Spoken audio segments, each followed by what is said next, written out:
they keep changing how this whole thing works. I don't even know if I'm taking my thumbnail right. All right, anyway, trying to think about what I could talk about here today. And I thought about like two dozen different things. But I think what I'm going to talk about is the other day, I was at someone's house and this girl gives me this tablet and says, "Here, play this game. It's just like what you do. It's like a survival game." And I'm like, all right, I'm just sitting around doing nothing anyway. So let me take this and I start poking at the screen and getting this little guy to go do stuff. And like in like 10 minutes, I do like a year and a half worth of stuff. Like I need to make rope. Oh, I just go to the tree and poke it and get a vine, poke it and get another vine, then click the vines, and then, oh, I've got a rope. You know how long it takes to make a piece of rope? Like I've made rope out of coconut husk before. It is very labor intensive. It takes a while to make a decent piece of rope. Or you can just click a couple times and blah, blah, blah, I'm done, right? And like all kinds of stuff. Make a shelter, click, click, oh, done. Oh, need some food, click, click, oh, have some food. Man, everything is so easy in this weird fantasy world. And I was sitting there thinking, man, if you're a kid growing up with this little fantasy world and this little screen where you can do everything so lickety split and it's all fun and there's all these rewards and everything is so easy, why would you ever choose to do anything in real life when you've got this super fun, super easy fantasy world, right? And I mean, the problem with that, the obvious problem with that, is that if you don't do any real life living, you gain no real life skills. You end up being useless and stupid and worthless and just a blah, right? And then you go through life just playing video games and just doing whatever you have to do to make enough money so you can watch your movies and video games and just sit on your butt all day. It's not a good life, right? So it made me think, we got to make life fun for people, because like there's too much fun has been sucked out of life. There's so much anger and hatred and what is that? Oh, it's a lizard. And like resentment and just all this negative stuff that sucks the fun out of life. And I started thinking about the other day, I met this lady who was, a potential romantic interest, but it didn't go anywhere.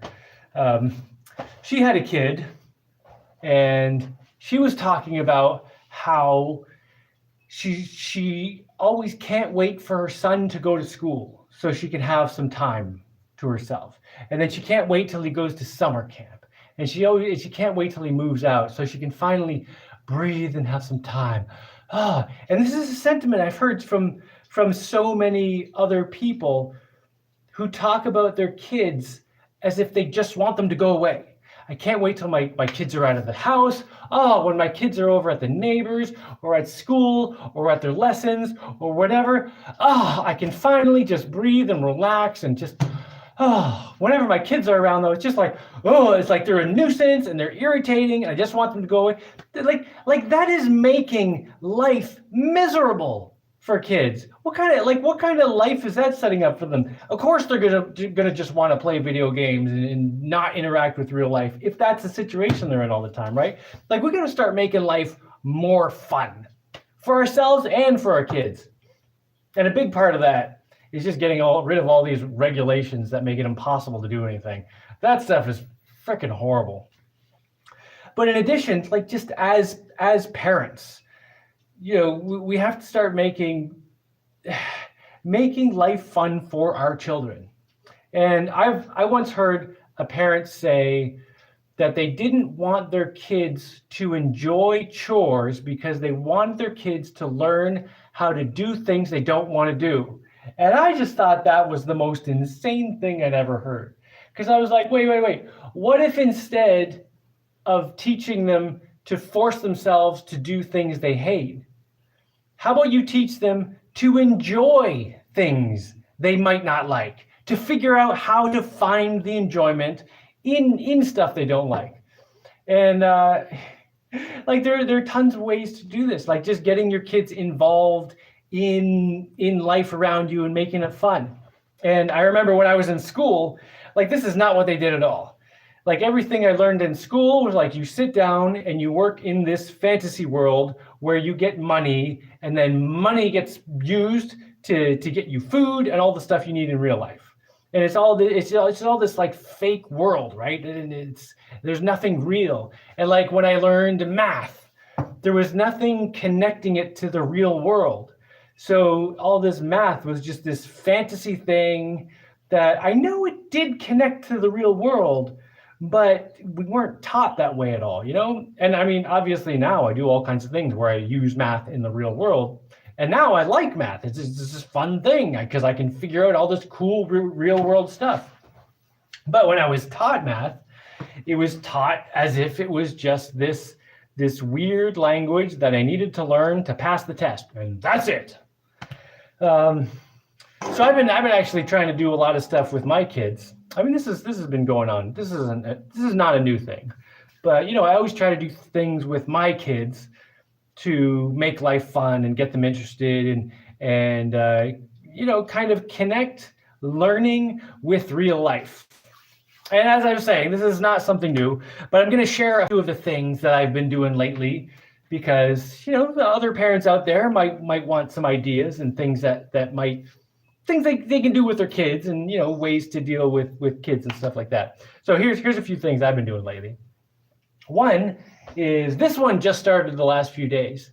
Well, this specific thing, we've been doing things like this, but a few days ago, I was doing standing long jumps because I was like, I wonder how far I can jump now. So, you know, it's just like you stand there and jump as far as you can. And I did a few, and then my son's like, what are you doing? And I was like, oh, well, here's a line. You do some. And then, you know, my 3-year-old daughter's like, I want to do it too. So I ended up getting all my kids. Well, my oldest one didn't join in yet, but we did a bunch of long jumps. And then I was like, all right, next, let's do, what was next? Oh yeah, I put like a basket somewhere, and I was like, stand behind this line and throw some balls into it. And then, you know, we played that for a while, and then I put a board on the ground. It was like a 1.5 inch, like 4 centimeters by, you know, it was like square tube kind of thing. Anyway, I was like, all right, this is our balance thing. The ground is now lava. You gotta crust the lava by balancing on this thing. And we did that for a while. And then, you know, just went through a bunch of different things like this. What else did we do? Oh yeah, we did practice handstands for a bit. And this is all stuff my kids can do on their own, right? But they get so excited if I'm doing it with them as their parent, as their dad. They're so into it. And my oldest daughter even got into it. She's like, hey, what are you guys doing? I want to come and play. And one of the really cool things is like my 3-year-old had a lot of difficulty doing the balance, you know, walking across the balance beam. It's not even a balance beam. The balance beam is like this wide. This was like skinny. She had a lot of difficulty walking across the first day. But like the second day, she made it on the first try. And I was like, whoa, massive improvement. And, you know, just little things like that. Like kids start learning skills that apply to real life and seeing improvement and realizing that leveling up is something you do in real life. Because, you know, it's great to have video games where you level up. And I know people I've spent hours and hours leveling up in video games. But don't forget to level up in real life, man, because when you level up in real life, you get these real tangible skills that you can take with you through your whole life, right? And it's pretty sweet. And then another thing I've been doing is, you know, I always try to get my kids involved just in whatever I'm doing. So lately I've been building kayaks, and I made kayaks for my kids. I'm like, you guys paint your own kayaks. I didn't want them to do any of the fiberglass stuff because it's horrible.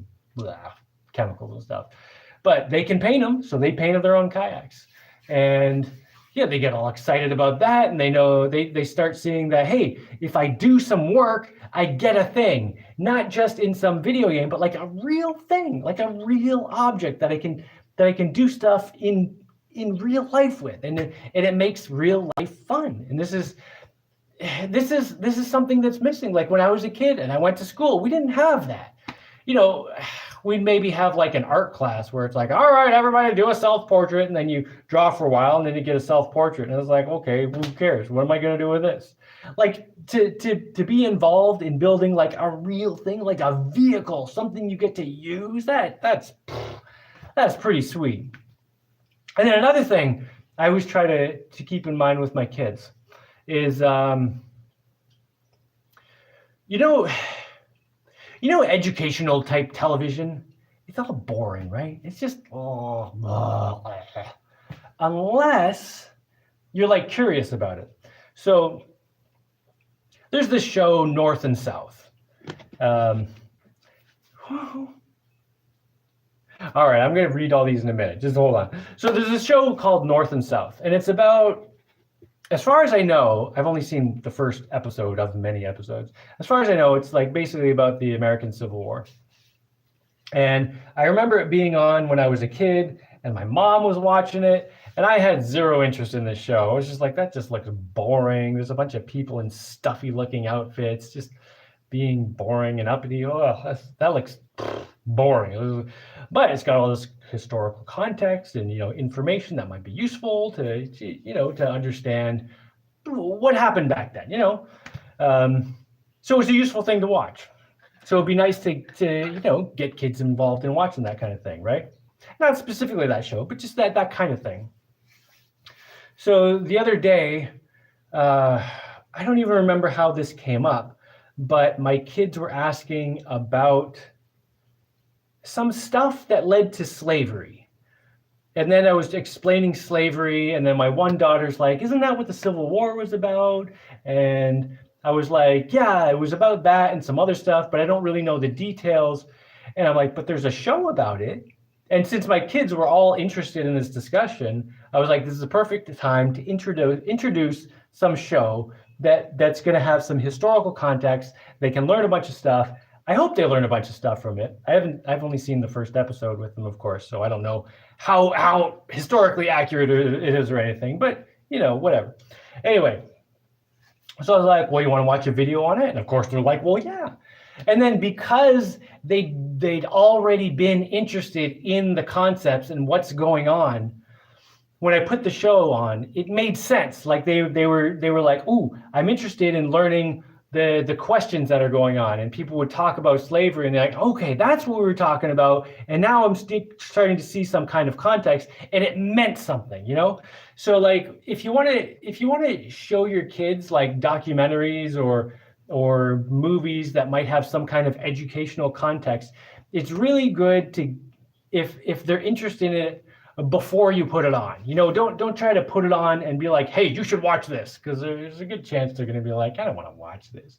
But if it's something they're asking about, then you can say, hey, well, there's a video about this, we could learn about it. Then they're already interested, and a lot of the stuff in it, they're already engaged in it, and then they can get really interested and learn and absorb the information and stuff like that.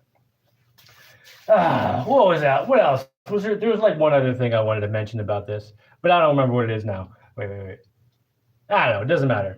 Anyway, so like it's really important if you're a parent to try to like get involved with your kids' lives and try to show them like life can be fun.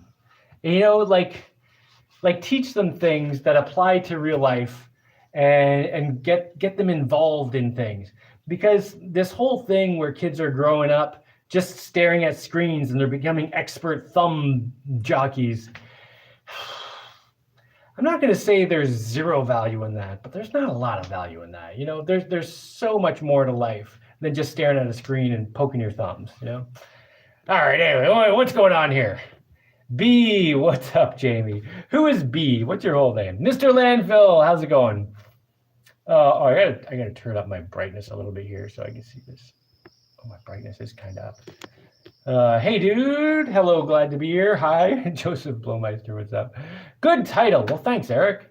Hey, everyone. Ooh, Sir Panfried has something to say. I've been making lists in order to try to gamify life. When I cross an item off the list, I make a success sound out loud to be like, you did it. Dun, dun, dun, dun. Oh, yeah, dun, dun, dun, dun. And then on to the next thing. Yeah, like turning real life into a video game. That's awesome.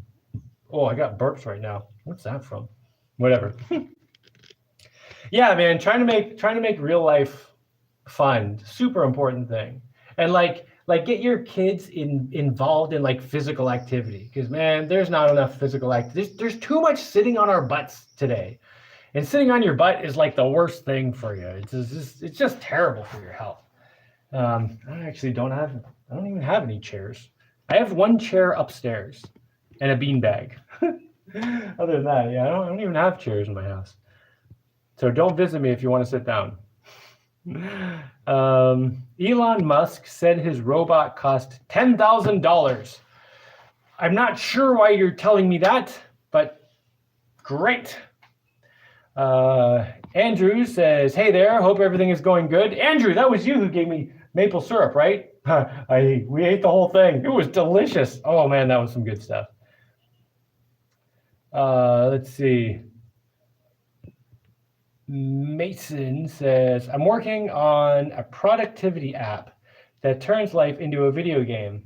You have skills and experience points and you level them up. But you have that already in real life. This is what I'm saying. Well, I mean, if you're already hooked on video games, yeah, that would be a great thing. But you can even circumvent that with your own children if, like, at the beginning of their life, instead of getting them into those video game kind of things, you just get them in the mindset that they're leveling up in real life, like for real, you know? But yeah, I can totally see that being useful for people who grew up on video games. You know, I do play video games, and the video game I was talking about at the beginning of this little survival game with zero challenge, and you just kind of click the screen over and over and just make all this progress. I don't find those to be interesting. Even though it was kind of fun, but there's like no value in it, you know?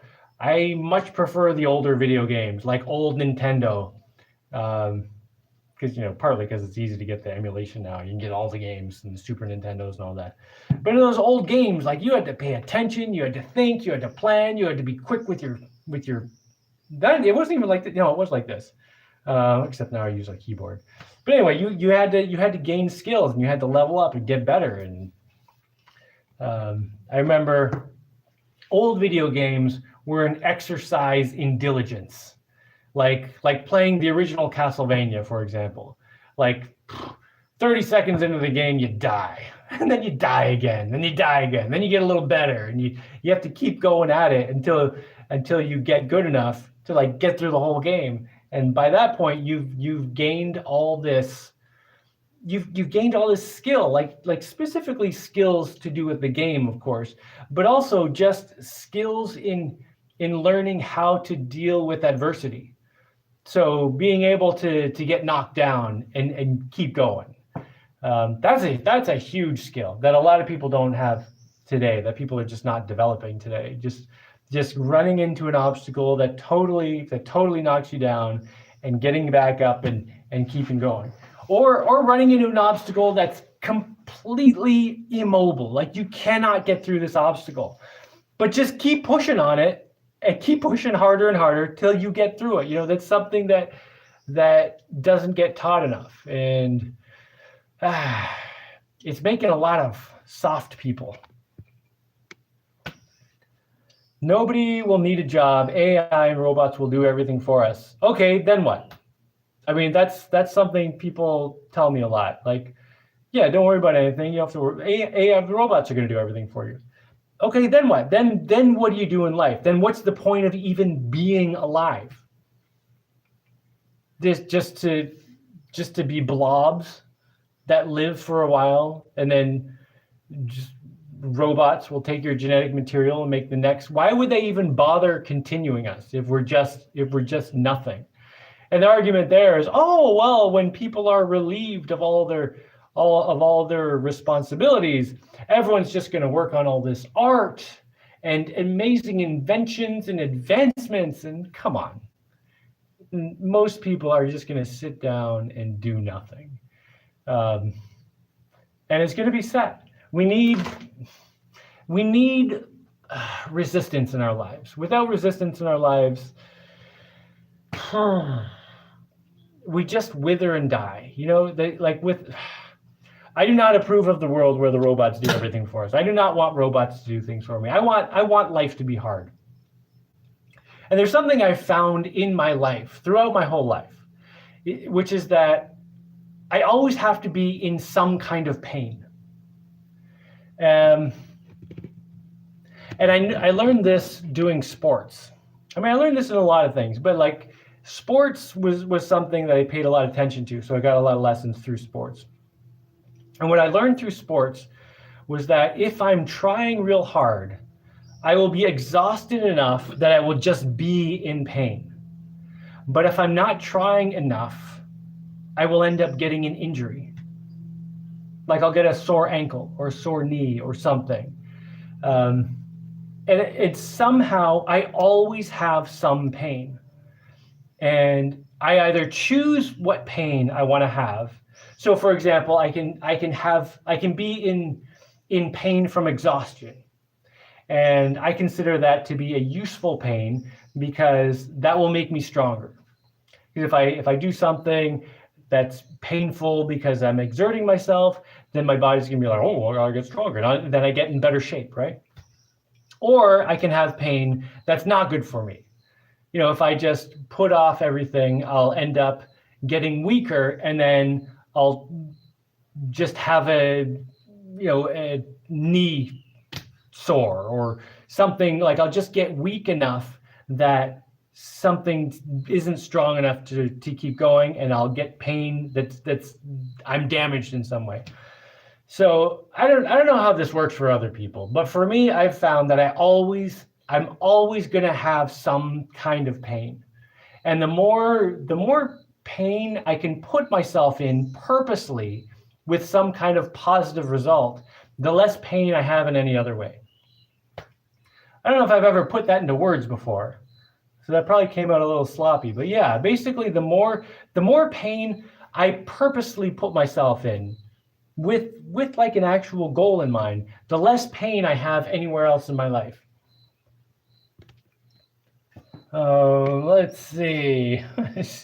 Oh, AI robots will do everything for us. God, I really like being strong and being in shape and being smart and just generally competent. I really like that. I really do not want to be in a situation where I'm a baby, an adult baby who just has these robots doing everything for me. Like what a miserable situation that would be my hell. Like if you want to put me in hell, put me in a place where I've got plush couches and air conditioning and all the food I want and all the movies or video games or entertainment or women and just anything I want, anytime I want with no effort. That would be hell for me. That just sounds miserable. And personally, I think that's hell for a lot of people. It's just they haven't really thought about it. Oh, Orikama, what's up? Okay, White Arrow says, what do you do when everything in a project seems to be going wrong? I've been doing a bunch of trim work on my house, and it seems like I'm spending half my time redoing work. Okay, the first thing I think is I would just stop. And I would say, okay, this next piece of trim, I'm gonna do perfectly, regardless of how long it takes. I'm not gonna worry about being efficient or fast or any of this stuff.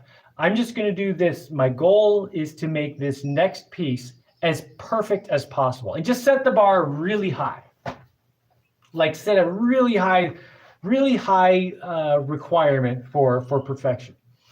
And as I start doing things, like working on that piece of trim, anytime I start doing any motion that's not going to give me a high level of quality, I'll just stop and be like, okay. And then try to go again and just keep stopping anytime I'm going in the wrong direction. If I'm making a cut and it's not and I don't feel like it's going to be like right on, I'll just stop and be like, stare at it and wait until I'm focused on it enough that I can make, you know, the perfect cut or whatever. And what I found is that when I do that, it'll take me longer to do the next piece of whatever I'm doing, but it'll come out really good. And in the process of figuring out how to do it really good, I'll get better at doing it really good, and then I'll get more efficient and faster. But if I require myself to maintain that very high level of quality, then everything else will just have to catch up to that. You know, it's like, well, maybe I should turn on a light a little bit here. I guess it's kind of like what I was just saying about choosing what pain you have in life. Like, you can also choose what's flexible in your life and your actions and what you're doing. So if you're doing something that doesn't have high enough quality, you can say, okay, high quality is now non-negotiable. That's the constant. That's a constant, is not a variable.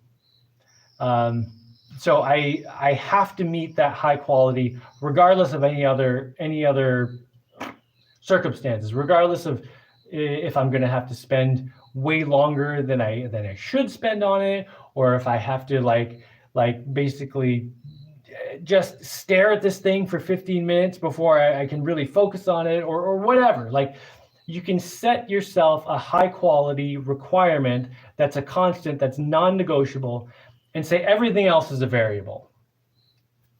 And then you can start working with that, and then everything else will kind of catch up. You know, your speed will catch up, your efficiency will catch up, and if you maintain that high level of the quality requirement, everything else is just going to have to catch up to that. So that's what I would do. Life tech tree. It's funny, you know. Okay, what he's talking about here, tech tree, for anyone who doesn't play video games, is, you know, like if you're playing a video game, you develop a stick, and from that stick you can develop a staff, which is like a smoothed out stick, or you can add a piece of string and then you get a bow, and then from the bow you can get a crossbow or a long bow, and then you every time you develop something new, you can develop a few new things, and it makes this big tree of, you know, technology, right?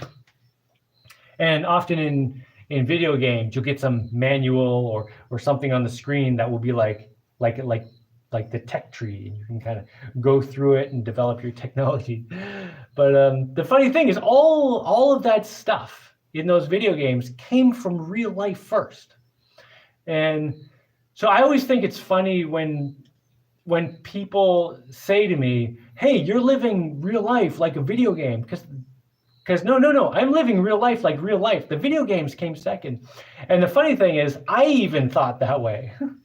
Like, when I was younger, I played video games. The video game that got me really starting to think about doing things in real life was Ultima 6, the False Prophet.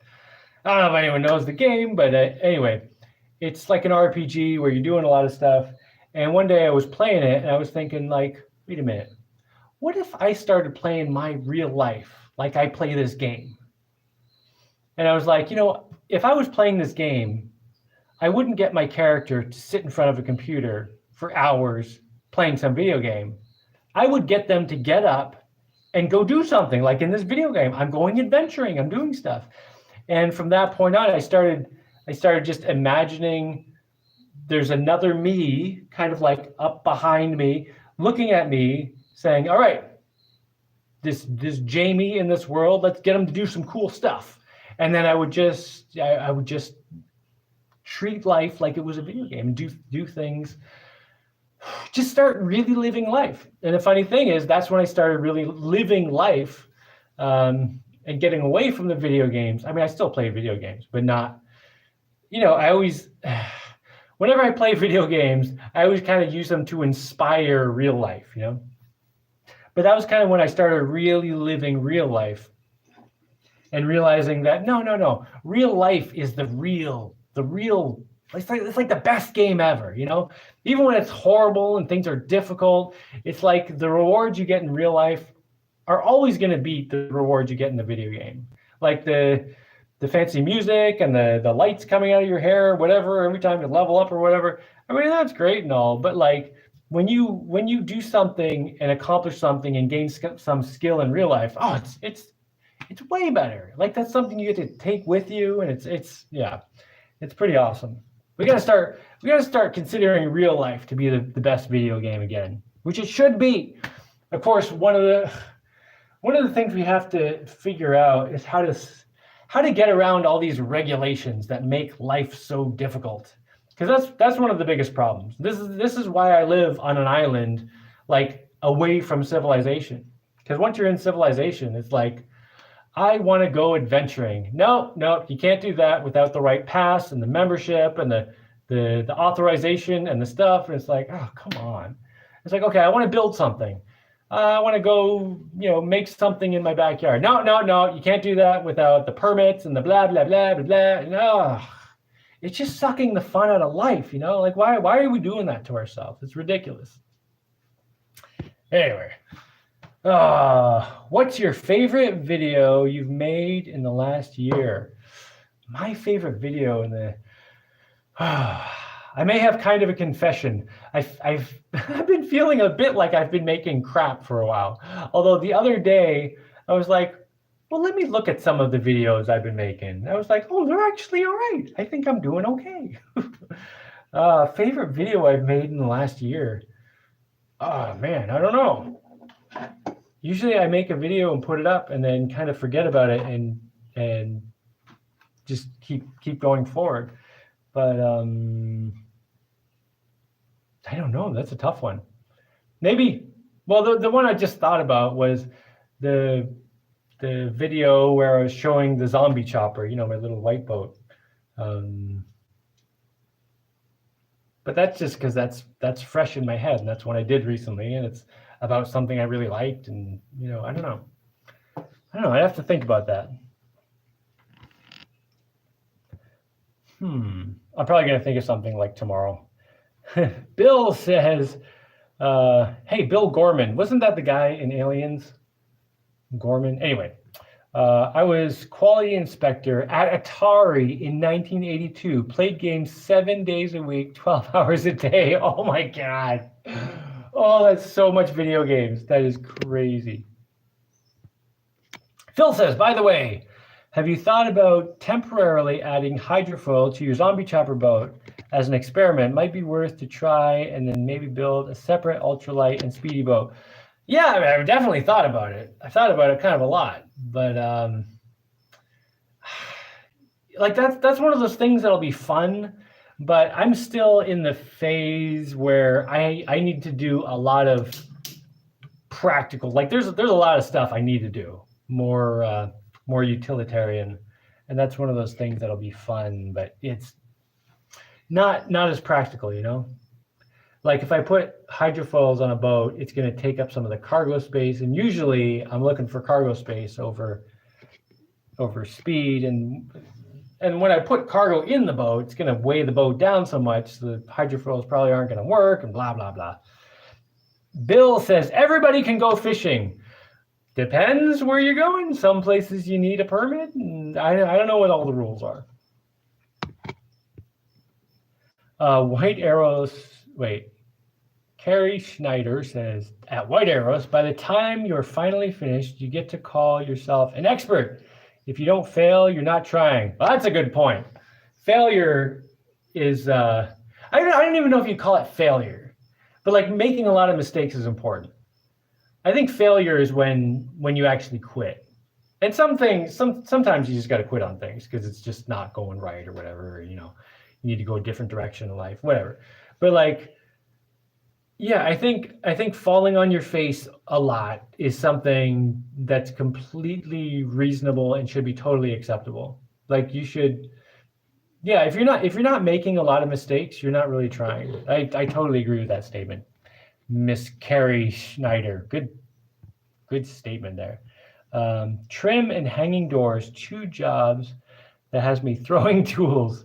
I have no 90-degree wall, ceiling, floor anywhere other than my computer. That's funny. Oh, trim and hanging doors.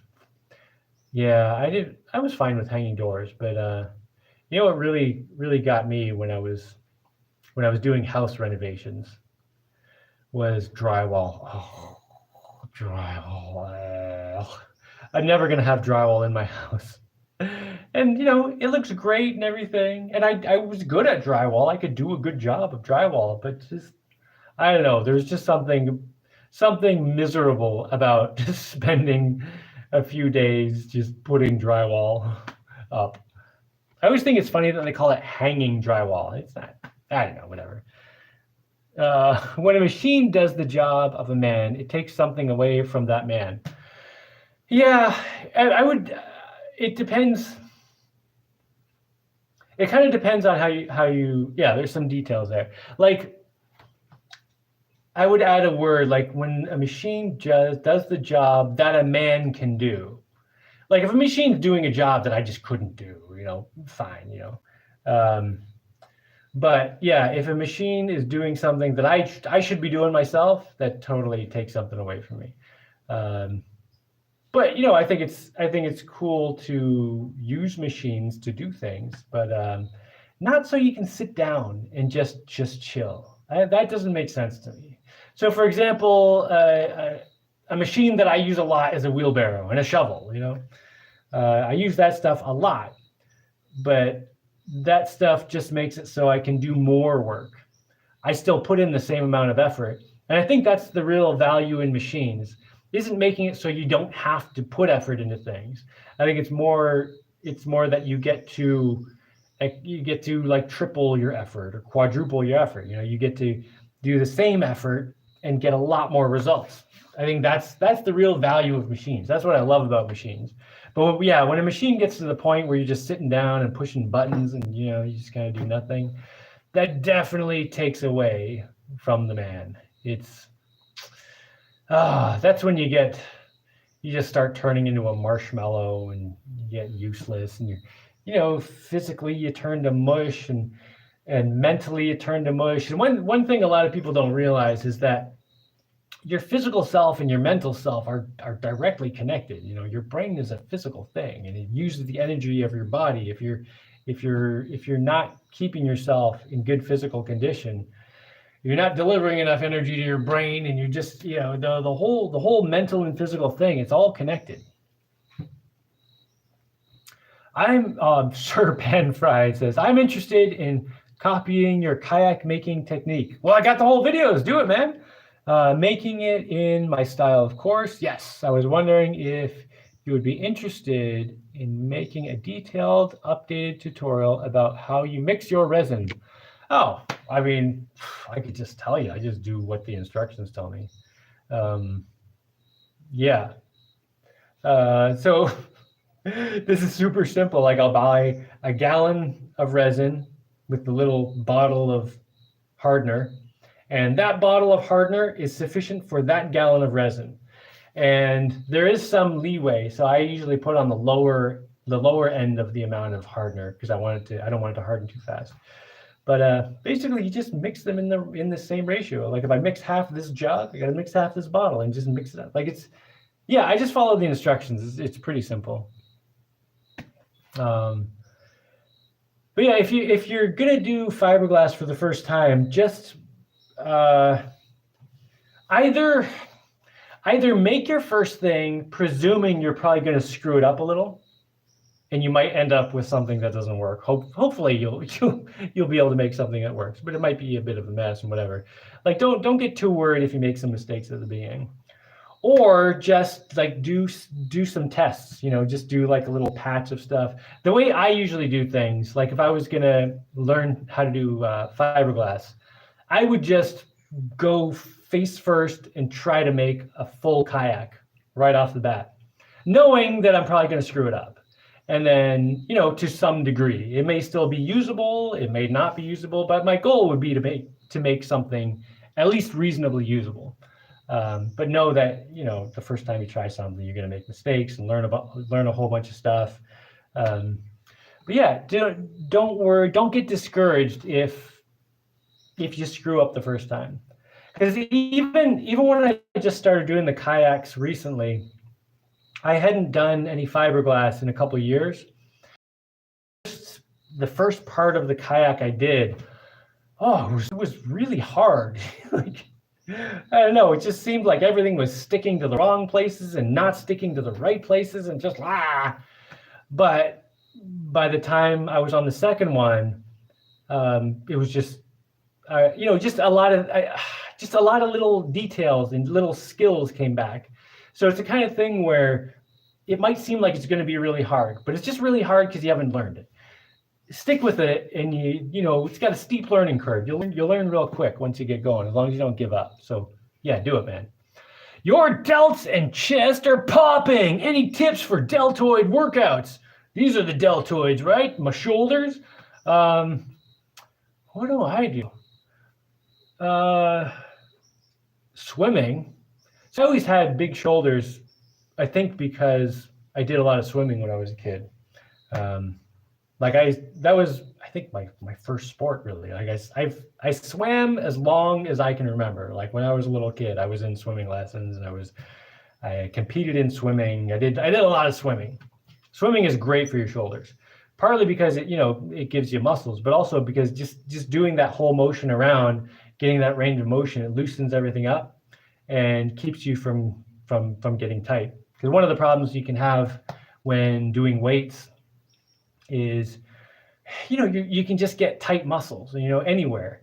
So it's really good to do activities where you have a big range of motion and do a lot of movement. It keeps everything loosened up. One thing I do a lot of mornings is whenever I do stretching. So I think like 3 days a week, my morning exercises are just stretching for like half an hour. And my stretching always involves some handstand push-ups. I'll do some headstands, and then always at the end of my headstands, I'll do a few, like 4 handstand push-ups against a wall. I'm not that awesome. I just do them against the wall, but I do them on my knuckles. At first I did them flat hand. It's a lot harder to do them on your knuckles, but now I can do them on my knuckles. But yeah, do a headstand against a wall and do handstand push-ups. That's really good for your shoulders. And if you're going to start doing something like that and you haven't been doing it, start real easy, like start with one. Like do one, and then 2 days later do another one, and then 2 days later do another one. Just do that for like a week or so. And if you can't even do one, just try for like 10 seconds.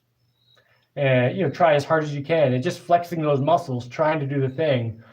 Depending on how strong you are, you'll be able to do it in a week, a month, few months. Depends what your physical condition is. But there was a point a few years ago, I don't remember what was going on, but I just was not doing any kind of that lifting kind of exercise. I was doing a lot of other kind of exercise. And I realized one day that I couldn't do a handstand push-up, like even against a wall, like balancing. So I was like, man, that's pretty sad. I need to be able to do that. So I just started trying to do it every morning for like 10 seconds. And within like 2 weeks, I could do one. And then, now 3 days a week, I do a whole bunch, like during my stretching and stuff. Let's see what's going on. Also, give us a flex if comfortable. There's my left one. I'm about 200 pounds right now, which is like, it's not the heaviest I've ever been, but it's like it's kind of like the upper limit of what's sustainable for me, or has been sustainable. I don't know. I kind of feel like I might still be gaining weight though. It's kind of weird. A couple months ago, I decided I was just going to start eating more. Because before that, I was always keeping in mind that the more I eat, the sooner I'm going to have to go get more food. So I would kind of like calorie restrict myself a little, like not anything serious, but it was just, kind of in the back of my mind, like, if I eat a little bit less, I can put off going to get food for a couple more days, get some more stuff done. But then, yeah, a couple months ago, I don't know, I was like, you know what, I should just start eating more, like just let myself eat. Um, and yeah, I shot up like 20 pounds, like really fast. And it was mostly muscle. And then I don't know, a few weeks ago, I was feeling like I was just kind of too big, like I was carrying too much fat, because I gained a bunch of muscle, but also some fat. And I was like, man, I got to get rid of that fat because it's making me, I don't know, like when you get too much, I just had too much material in me, and it was making me feel not right. So I didn't cut back what I was eating at all. I just kind of like increased my activity. So made sure I did a couple hours of digging every day, and morning exercise. I was like, I got to keep those high intensity and stuff to just burn off a little fat. But I didn't end up losing any weight. So I stayed at about 200 pounds. And I checked today. I was at someone's house who has a scale, and I'm like right on 200 pounds right now. And yeah, I've just been getting rid of some of the fat and just getting muscle. So that's kind of nice, because I heard that when you turn like 50-ish, you get all, around that time, you get all soft and weak, and you can't gain muscle as easily and stuff like that. But I've not been finding that to be the case at all.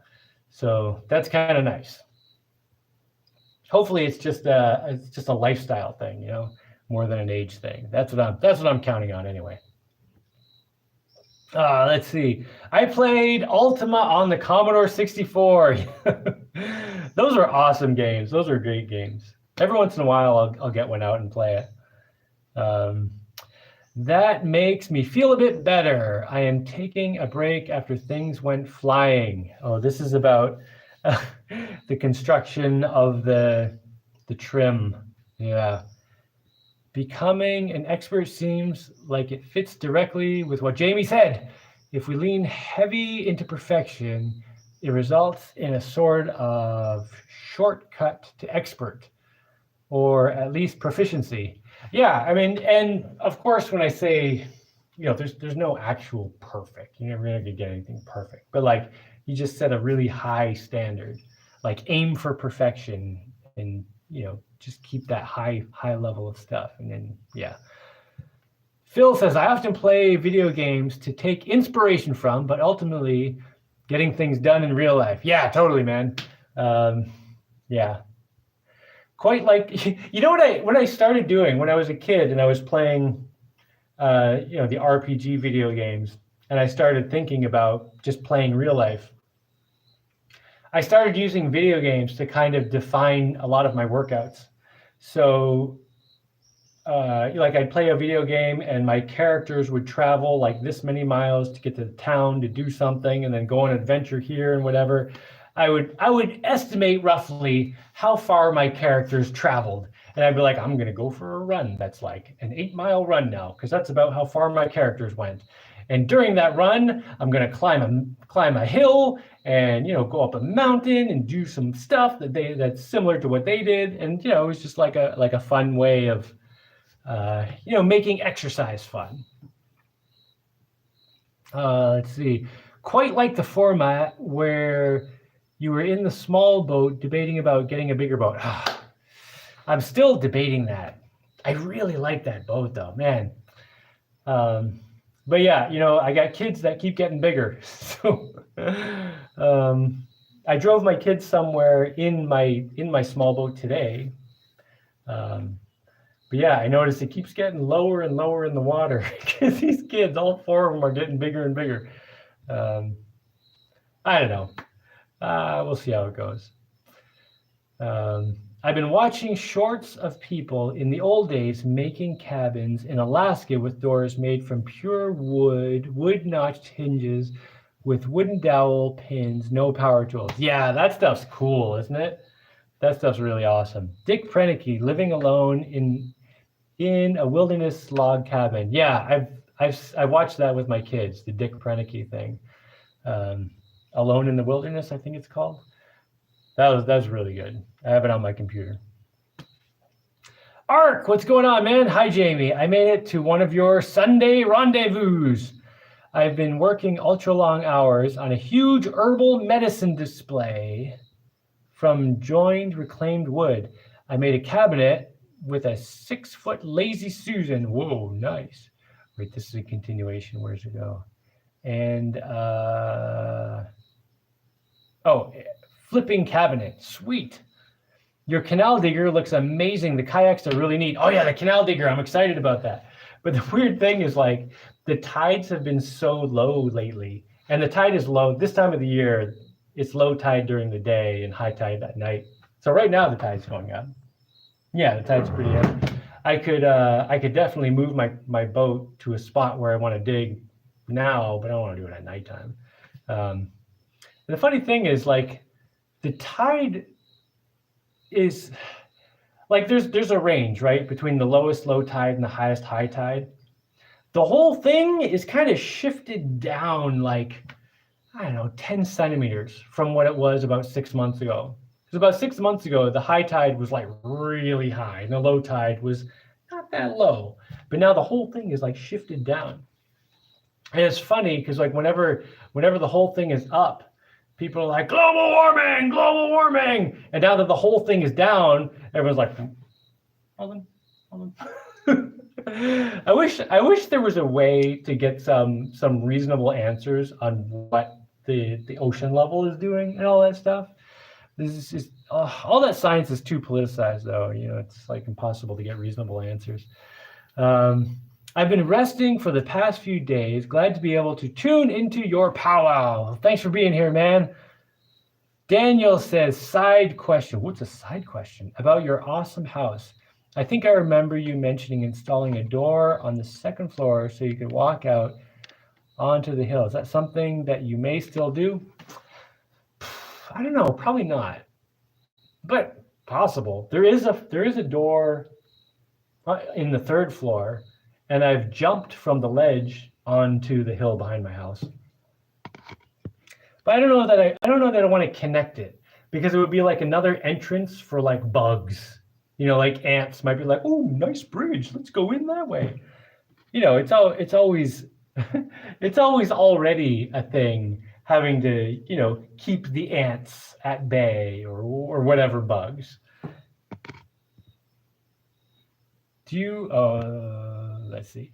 Do you remember a commercial arcade game in the 90s that was two-person, side-by-side seats, future tank simulator? You would hunt each other in simple maze-like environment. I do not remember that game. Sounds pretty fun, though. I've been missing reading a good book lately. Well, do it, man. I actually very rarely read. I've had some success making some kombucha recently. Nice. I did the second ferment with organic pineapple. Are you growing pineapple? I am growing pineapple. We just had 3 of them recently. I'm gonna move my leg. Where's the good spot? I don't have a good spot for my leg right now. That's good enough. Yeah, totally. I'm totally growing pineapples. How are you liking the second floor? Oh, I'm loving the second floor. It's really nice having the second floor. And I haven't even put much up there. Like, I just kind of want a lot of, like, just nothing there, like just empty floors. Because down here, there's so much stuff. And the stuff all has jobs. It's not like it's garbage or anything. Like, all the stuff down here, it has places it's going to go and stuff it's going to do. It's just, it's, you know, it takes time to make all the stuff where it's all going to go and everything. But yeah, so the second floor I've been keeping mostly just empty. And yeah, it's really nice. That's where I do all my stretching and stuff. And sometimes the kids and I do running races around, even though I don't have the racetrack part finished. Phil says, I love industrial automation. It's an amazing thing that allows humanity to achieve things like colonize space by giving us more time for mental tasks. But if AI takes over, humanity will perish. Yeah, industrial automation, I also think I think it's one of those things we have to be careful with. Because one of the problems that industrial automation has given us is it's made it so fewer people are making stuff. And how do you explain this? Okay, take for example a shovel. I want a shovel, I need to do some digging. I need to go get a shovel, right? So I go to the store, there's like one kind of shovel. Maybe a little bit of variation between some different brands and stuff, but it's basically one shovel. There's basically one kind of shovel I can get. So I get that shovel and I come home, and it lasts 3 months before it rusts through and breaks, and then I have to go get another one. And that's annoying because I think there is a better shovel, but it's not being made by the factories who are pumping all this stuff out. So I go make my own shovel. I made stainless steel shovels many years ago. There's videos about it. And I still use those today. My stainless steel shovel is up on the hill. I used it today. It's still as shiny as the day I made it. It just sits out in the rain and the sun. It is like basically indestructible. It's amazing, but I had to make that myself. Same with my wheelbarrow. I have a stainless steel wheelbarrow. Made that myself. Didn't buy that from industrial automation factories and stuff. Like, there's a lot of stuff that I've made myself that's far better than anything I can buy. And I don't want to say I shouldn't say anything. I'm sure I could somewhere buy something as good. But generally speaking, one of the problems with industrial automation is that a lot of stuff gets made, but not necessarily with the right kind of intention behind it. You know, it's like stuff is being made to make money. So for example, cars, that's one of the big places that industrial automation started. So once cars became standardized, like every car was the same. And if you want to make your own car, you can't get the paperwork and all the permission and the stuff and registration, all this stuff for a car you made yourself, because it's just been taken over by the automated mass production stuff. So while I do think there is some value in all that mass production kind of stuff, there is also a huge drawback that we have to be careful about, that we are currently not being careful about at all. In fact, we're being very careless and, kind of like really screwing up. Because factories are pumping out disposable everything now because it makes more money, and they have the wrong intention in making things, or at least what I think is the wrong intention. They have the intention of making money, not making life better. So for example, if factories were pumping out stainless steel shovels at a much reduced rate, using way less material overall, because once you get one of these shovels, it lasts the rest of your life, unless you like run it over with a bulldozer or something. But generally speaking, you get one of these shovels, that's it. You've got it for life. Like, that would be a much better thing in a lot of ways. It would produce a lot less garbage. You use less energy. Like this shovel, the stainless steel shovel I made, I think I've had it for like 8 years so far, something like that. And I was going through a shovel every few months. So I would have gone through, I don't know, 8 years times like 4, like 24 shovels in the time I've had that one shovel. So there's all this. Anytime you get technology, there's an upside and a downside, and you got to be careful to take advantage of the upside without getting destroyed by the downside. It's the exact same thing that we were just talking about with machines. Machines can be useful to help you do things, but once you stop doing things and just let the machine do it, you decay, you atrophy, you turn into nothing. So you always have to be. It's important to understand the benefits and the drawbacks, the pros and the cons of any advancement, because you don't just get advancements that are just better. There's generally ways you can use them that are advantageous, but also ways you can use them that are destructive. So white arrows. When things stop progressing forward, it's a reminder to stop and look back and see just how far you've come. We're our own worst critics sometimes. That's a good point. And that's definitely something that I do every now and then.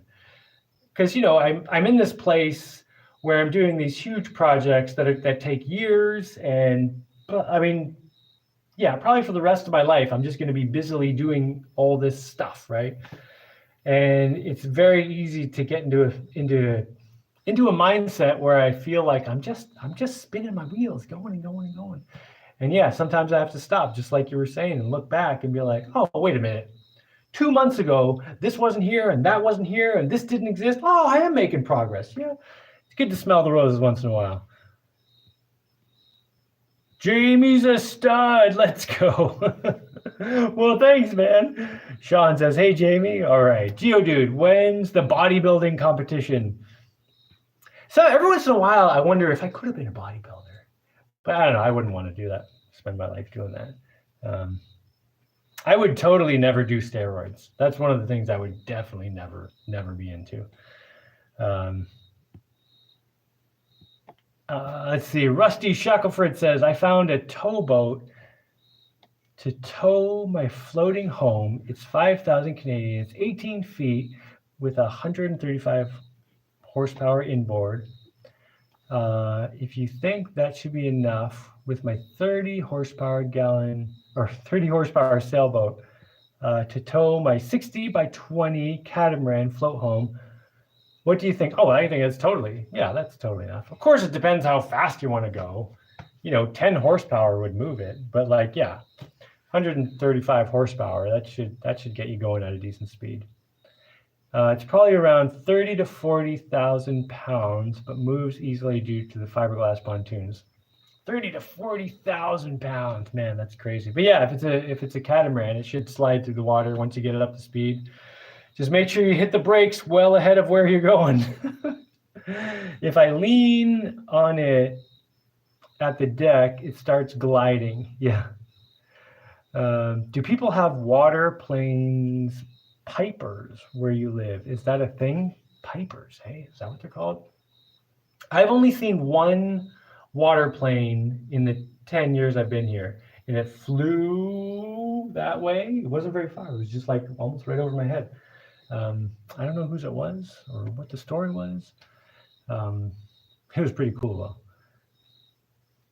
though. Abdul says, good evening. What's going on, man? How's the dragon scales coming along? Man, I haven't done anything on the dragon scales in a while. But the other day I was looking at them. I was, standing up on the hill, which is, gives me a good view of the roof. And I was just kind of staring at them and being like, I'm starting to feel like I might want to get back on that project. The next time I get back on it, that's probably going to be it. I'm going to go till I get the rest of it done. I got about half of it done on the first, my first push on it. Probably more than half. Although, the higher you get, the harder it is to do it. So I'm going to say it was about half. Yeah, people sometimes feel hypered. What? Cool. Or at Orkama, where I am, float planes are common to get around. Rusty Shackelford, you have float planes in your area? That's awesome. I want to build one at some point. But again, that's one of those situations where it's like I don't really need a float plane, and there's a bunch of other stuff that's higher priority. You need a donkey motor that pivots to move heavy materials and trenching creek. I see. Ark says, about the second floor being empty, I think emptiness is a kind of wealth. Yeah, man. Having empty space is great. I love having open space. I keep all of my tools and cases on a shelf and try to keep the floor empty and clear so that new things can happen. Oh, yeah, totally, man. Every time I get my workshop kind of cleaned up, I'm always like, ooh, now I can build whatever thing, so exciting. And then of course I make a huge mess, which I eventually have to clean up again. Wendy says, Disney designed a linear induction motor for their people mover at Disney World, Florida. What does that sound like to you? Well, I think I know what you're talking about. When I was a kid, I'm presuming this is a pretty old thing that you're talking about. unless it's a new thing. But when I was a kid, we used to take trips. Like during spring break, I'd go with my dad and we'd drive down to Florida and usually we'd spend 2 weeks there. Spring break was only 1 week, but my dad was like, we could take a week off school too. And my mom was always upset about it, whatever. But like my brother and I, and sometimes my sister, and some of us would go down. And the first couple of years, we'd go to Disney. After that, my brother and I were like, can we just get to Disney? Let's go to the beach. But anyway, the first couple of years, we went to Disney and saw the thing. And we were on one of these people movers, and it was telling us about the magnets in the ground below the thing that moved the cart.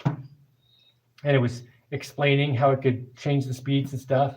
And I was looking over the cart, and I could see where these magnets were, and there was a spot where they were more densely packed, and we went really fast for that part. I think that's what you're talking about. So I think I was actually on it. Linear induction motor. Yeah, I think it was just a bunch of magnets in a line, in a linear line that pulled on whatever bottom of the cart thing. What are you doing, Bug? Bug's getting in the window. About durability of goods, I agree. Being unaware and reliant on things that we don't understand or can make is arguably extremely dangerous, and I think that we are rapidly reaching a time when it will fail. Yeah, that's a big problem. Like with all this automation and stuff, the number of people who understand what's going on keeps shrinking, and at some point, there's just not going to be enough people who know what's going on to be able to maintain everything. Of course, then the AI robots come and fix it all. So blah blah blah blah blah. Jaimie, hi Jaimie. I just noticed you're on stream, so thought I would drop by and come say hi. Regards, Richard. You're looking well and sounding positive. Good to hear. Yeah, what's going on, man? Haven't heard from you in a while. Hope everything's good over there. When are we building the whale slicer? Ooh, man, is that the next name of a boat? The whale slicer. Well, I don't know. I think it's got to be something other than the slicer, because there's slicer, and then the zombie chopper, and then the next one's going to be the whale cutter, or I don't know, something. I think so. But I don't know. I don't really want to build another boat, except I kind of want to build another boat. I don't know. I got other stuff I have to do right now. Things are made to break and to not be fixable. It's amazing how much energy goes into making things break at the right time. It's really disgusting. People's entire survival relies on complex systems working close to perfectly. Also, I've been thinking recently on how 1776 is predicted on wilderness. Freedom. Wait, I don't know. 1776 is is predicated on wilderness.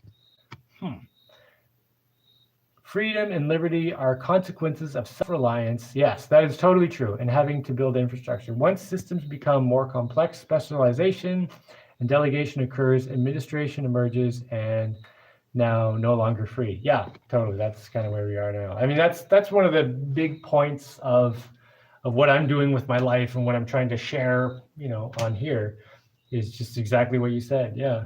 When people lose their self-reliance, they lose their freedom, and just everything kind of starts falling apart. I think it's important to keep a close connection between yourself and the earth, or like where your resources come from, which is the earth. So like a lot of people, when they think of how to get a table, it's like they go to the store and buy it, and there's no connection between them and where all this stuff came from. So I think it's really important to connection between you and where it came from. So like if I want a table, I go forest, find a log, I cut the freaking wood out, I put it together, there's a lot, I'm involved in a lot of that process. And I think that's an important thing, because then people are just more involved in everything that's going on. It's when you're not involved. Okay, say with the table example, your table could be coming from trees that came from the Amazon where they're clear cutting, destroying the ecosystem. But you don't know that because you just go to the store and you just pay money and you get it. But if you do it yourself, you know what's being damaged or what's not being damaged. You can take it upon yourself to use your own moral judgment to decide how to do it and what to do. And that's one of the huge parts. That's one of the hugely important parts of doing things yourself and being involved in the process of things in general, as much as you can reasonably be. It's mostly not automation fault, but the corporate incentives. Well, but the automation makes it possible. So that's the thing. Like, it's just like, it's not money's fault that it's so horribly abused, but the money makes a lot of abuse possible, just like any technology. It's not the technology itself is not the problem. It's how we use it. Yeah. Any public company will prioritize making money over bringing more value. Disposable culture is the result of that. I wouldn't say any public company will prioritize making money, but that is what is glorified today. Definitely not any public company. Do y'all still eat that bar thing you put on vid on the bus down south? I've not made those in a while. The eat bars? Yeah, I haven't made any of those in a while. I don't remember the last time I made them. This was years ago, though. What do I take with me when I'm... Okay, if I'm going on a trip somewhere, usually what I'll take with me now is I'll make some sourdough coconut bread and make peanut butter plantain jam sandwiches. I'm so happy I've learned about plantain jam, because plantains grow here pretty easily and they're cheap if you buy them and stuff. But they're not the greatest food, but they make great jam apparently. Like if you boil plantains and then mash them and mix in a bunch of cinnamon, that's it. Plantains and cinnamon, 2 ingredients. Maybe add a bit of salt if you want, but it makes pretty good jam. So peanut butter and plantain jam sandwiches are pretty sweet. Freedom and liberty are consequences of self-reliance. Oh wait, I already read that. Yep. The automated plant can produce really long-lasting stainless shovels instead, but unfortunately they don't. They could. They definitely could. You're right. But it would require a certain morality that is being lost, and there are a lot of reasons it's being lost. Automation does make it easy to lose that morality, because here's the really simple breakdown of what happens. So say people back in the day are making wagons, and they go out to the forest and cut stuff up, and it takes a lot of effort to make this wagon. But someone opens a wagon making factory, and they get some big equipment, some big saws and some giant drills and stuff, so they can make the wagons faster and more efficiently for like a quarter of the resources that it would take someone just going out, or maybe even a tenth. So people start buying the wagons, right? So suddenly people are no longer making their own wagons. They're just buying them from this place because they're just as good. But then this place, if they're put in a position where they are able to take advantage of people, because now they can say, well, we're making this much money. If we reduce the quality, we can save a bunch of money because it'll cost us less to make the same wagon if we use crappier wood or thinner pieces or whatever. We just use fewer resources to make the wagon. Plus, it's going to break sooner, so they're going to have to come back and buy another one sooner. So we're going to make more money in 2 different ways. And then it's up to the factory owner to make the judgment. Do I keep making something good because that's how I got the customers in the first place? That's my responsibility to them, to keep the quality as good as it was. Or do I say, screw it, let's make a bunch of money? And today people are just generally choosing to make a bunch of money.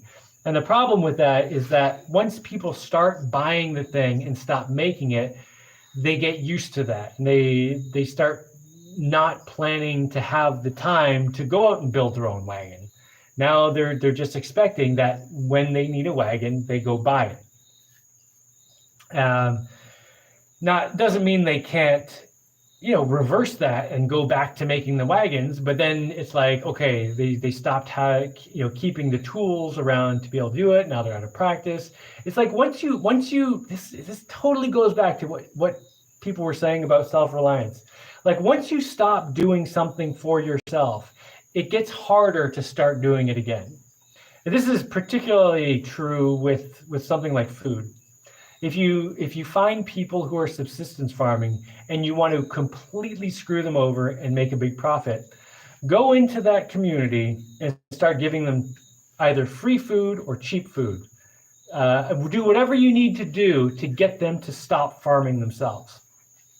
Because once they stop farming, they've broken the cycle, and it's really hard to get that going again. Like it might take years to get the crops back up to the rate they were before, because you got to there's just a lot involved in it, plus anything with farming is you got to put a whole bunch of investment in before you get the food, which is like months later, like 9 months, a year later, right? So yeah, getting into a situation where things are becoming automated, it really opens the door for a lot of nasty stuff to happen. Let's see. What do you do for electricity harvesting? Solar panels mostly. Pretty much just solar panels, actually. Yeah. I want an electric bike again. I used to have one in Vermont. Still there as far as I know. But it was just like an exercise bike with a car alternator on it, and it made electricity. That would be cool to have. Not that I need it, because I'm in a tropical place. There's plenty of sun. I have solar panels, but I don't know. Come on, people. Let's all give this video some likes. Well, thanks, Phil. Lieutenant Dan's legs. Any future plans for the sailboat you purchased a while back? Not at the moment. I kind of stripped it of all its stuff. Like the masts are right over there holding up my second floor. The other mast became my lumber mill, and there's another piece of mast over there. And then a bunch of the stainless steel cables are wrapped around my house and in various places. Yeah, I took a lot of stuff off it. Definitely worth more than what I paid for it. The Chosen One says, I was looking at your channel the other day. You changed it. Well, the name at least. Yeah, I did. I don't know, nothing serious. Rusty Shackelford says, Jaimie, I could see you riding a paramotor over the island to town, or even a flying boat kite. Yeah, I could see that too. Was watching your crane video the other day, and I'm wondering, have you debated to drain the canal to clear it and put a water gate, or is it not worth it? Oh my God, I don't think it's worth it. That would be a serious operation. Yeah, because the water would come in the sides too. Like to try to drain the canal of all water, man, that's a job. Jaimie, is it worth it to have kids younger, early 30s, before I build a home or land and raise them in a float home, or wait till I'm older and have kids on land in a cordwood cabin I'm going to build? Dude, have the kids now, man. Get them involved in all that stuff. That stuff is amazing. Like, don't wait till you're done all the interesting stuff to have kids. Have them now. You got a lady who's prepared to carry the kids for you for a while. Yeah, I would totally have kids and not wait. If you want to be a dad. Oh man, being a dad's awesome. And yeah, I had kids, and then I built this house, and I'm still doing a lot of stuff. I still have tons of work to do, and you're getting them involved in that kind of stuff it's like the best education you can give them. I love you, Jaimie. You are the best. Oh, shucks, thanks. You know what? It would be too cool to see you on a podcast like Joe Rogan or Lex or any podcast. That would be amazing. Well, thanks, man. I don't know. None of those guys are knocking down my door. Yeah, get a flight and sit with Rogan. Oh man, that would be interesting to do like the Joe Rogan show. Although I feel like it would be. I feel like it would have been more likely to happen like years ago. Now he's like every day he's got some crazy famous person on. I don't know though. I don't really watch. Maybe he still gets the odd weirdos here and there. Where is that? Oh, if you made a podcast and invite people there. Oh, or if I made a podcast and invite people there, a pair of condenser microphone, nice wood desk, and talking points, invite locals. I have actually thought about that a little bit. I would probably want to do it in town though. And just like, I don't know, because like dragging people all the way out here, I'm in a low population density area. So I would run out of people here pretty quick. I'd have to start importing people. Okay, I'm just going to presume those deleted messages were deleted for good reason. Now I've got to try that plantain jam. Do you have any other weird recipes to share? Oh, yeah, the plantain jam is great. My kids love it too. And yeah, it's literally just plantains and kind of a surprising amount of cinnamon. Like keep adding cinnamon until it tastes delicious. Let's see, where was I? I've been digging dirt while I listen on my phone. Nothing more motivating than a Jaimie Live. Thanks. Well, thanks, man. Yeah, digging dirt is great. That's like the best exercise ever. Mass production, Wendy says, mass production needs expensive infrastructure to deliver product. Craft-made items are best marketed in hard-to-reach regions. That is a good point. You know, there's all this mass-produced stuff in China, and it has to get shipped like across the planet to get it. And the reason it's still cheap is because there's a lot of funny business, even though it's shipped across the world. That's a whole other can of worms. Dave Hand, let's see, I had you on an old account, lost you, found you again by accident, but I'm delighted to have rediscovered your inspirational independence. Well, thanks, man. Oh, man. Phil says, yeah, the mass production robs people from knowledge on how to make stuff. Yes, I think that's the biggest problem with just mass produced things in general. It's like people stop being involved in what's going on. And when your life is reduced to just making money and then the money does everything for you, like it's nice that it simplifies things.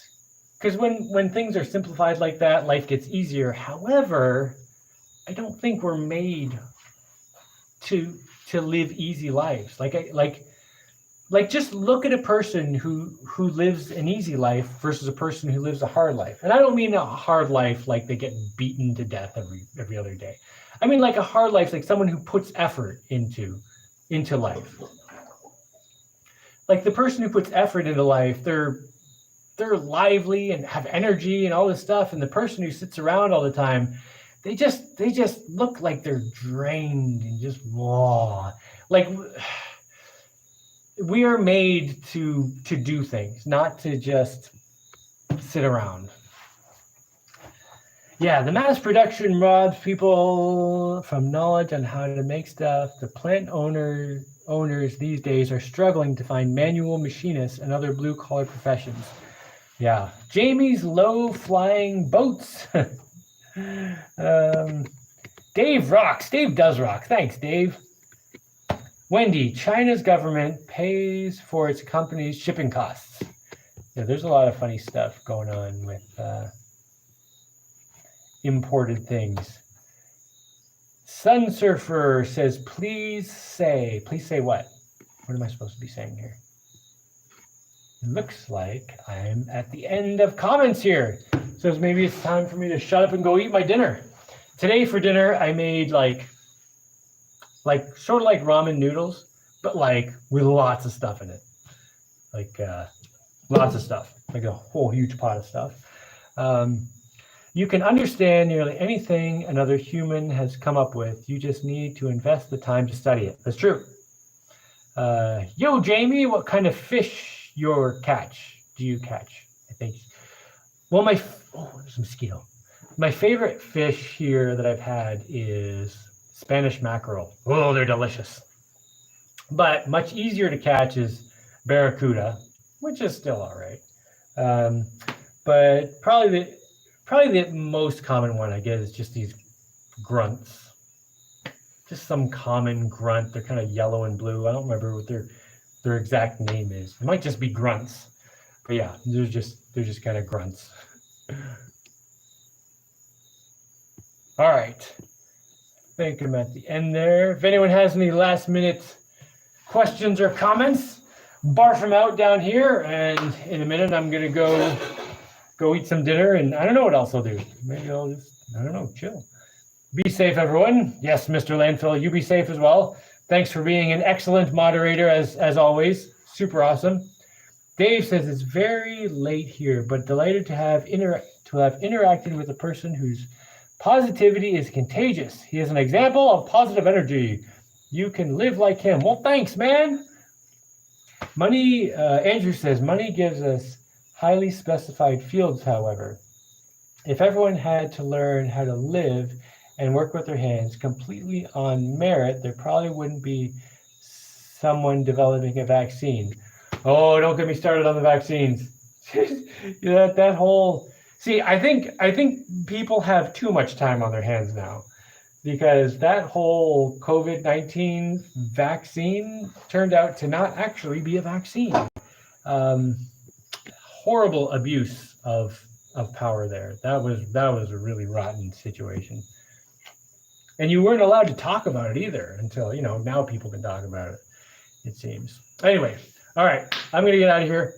Everyone have a great morning or afternoon or whatever you got. Little kid, stop streaming. I'm going to